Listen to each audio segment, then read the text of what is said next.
nígbà tí ẹ wọnú ẹgbẹ́ OPC New Era nílùú Ìbàdàn bíi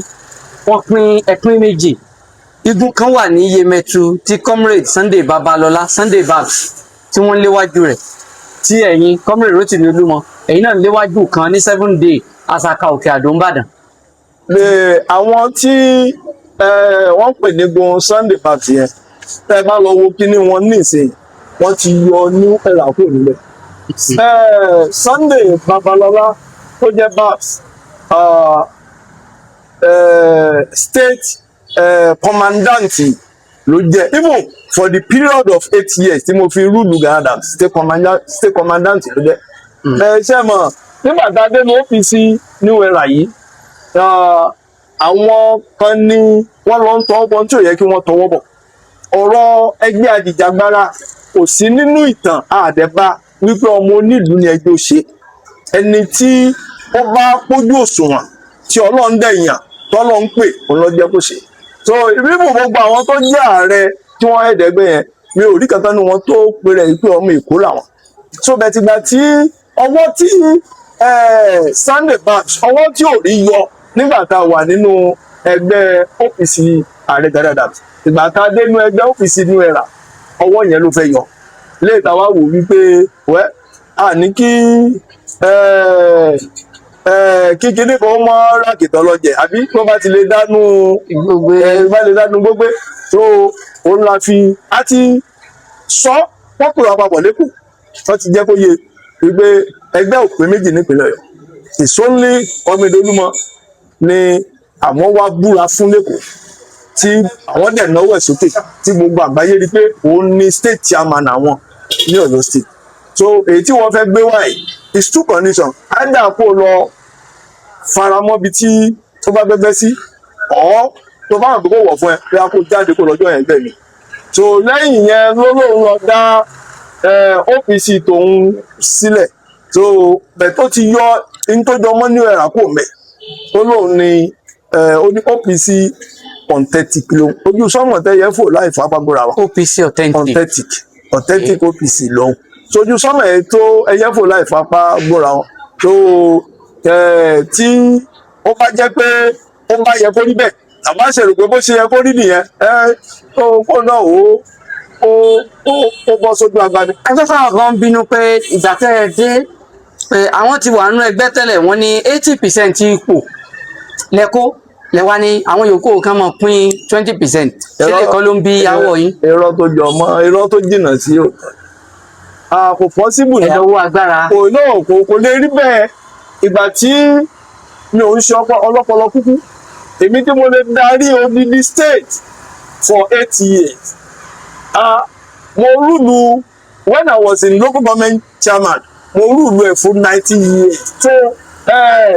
ọjọ́ leadership mi ti pẹ́ and ẹni tí ó kópa ẹni tó ràn lọ́wọ́ tó tọ ipa bí mo ṣe tọ̀ nínú ẹgbẹ́ OPC orí ẹ̀ mo ṣe alága local government for 19 years lẹ́yìn ìgbà yẹn mo ṣe deputy state coordinator so for a years kó tó di pé ọlọ́run lọ́wọ́ láti di state coordinator and mo dẹ̀ rúlu state yẹn for 8 years nínú ayé Gani Adams nígbà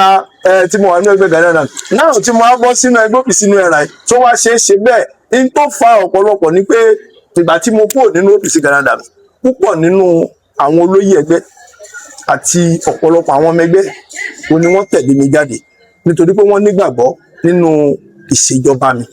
and nígbà tí a dé sínú OPC New Era a rí i pé OPC New Era wọn ò sínú wà ń bẹ̀ tẹ́lẹ̀ wọn ò nípa kankan even nígbà tá a wà ní Gani Adams a máa fi wọ́n ṣe ẹ̀yẹ ní gbégbé lọ́jọ́ OPC New Era because àwọn ò nípa kankan tí wọ́n ń kó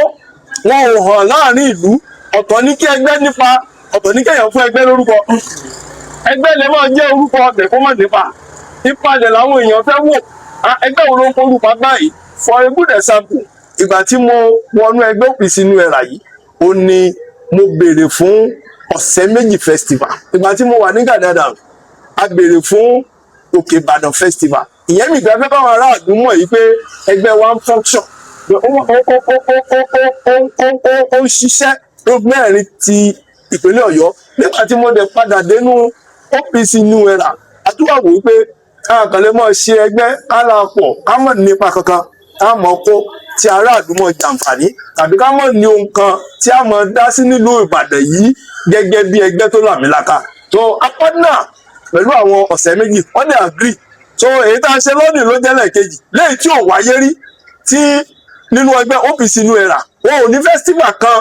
láwọn tó láwọn tí exist nínú Ìbàdàn táwọn ti wà 10 years 8 years káwọn tó débẹ̀ ẹ béèrè pé kí lójúṣe wọn kí làṣeyọrí tí wọ́n ní. sọtọ́ bá ní kẹ́mi tọ́ka sí nísìn pé lẹ́nu bí ọdún méjì ó lé tí mo dénú OPC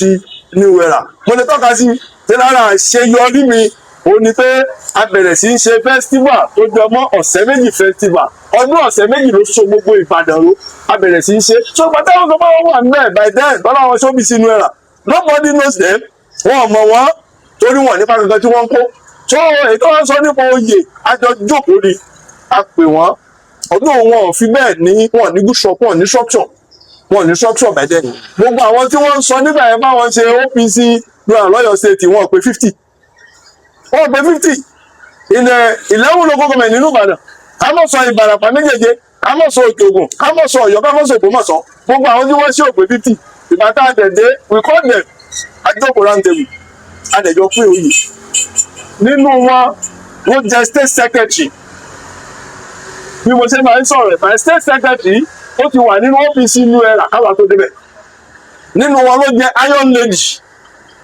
Lady Ọ̀yọ́ state OPC New Era. so bá a ṣe pín gbogbo ipò yẹn nìyẹn àwọn tí wọn ò nítẹ́ lọ́rùn tàbí tí wọ́n fẹ́ di ọ̀gá nígbà tó Ọlọ́run tí ì pè wọ́n àwọn ni wọ́n wúwì kú wúlé tí wọ́n sọ yẹn. so a ṣe ohun gbogbo bó ṣe yẹ ká ṣe a dẹ̀ dúpẹ́ lọ́wọ́ Ọlọ́run.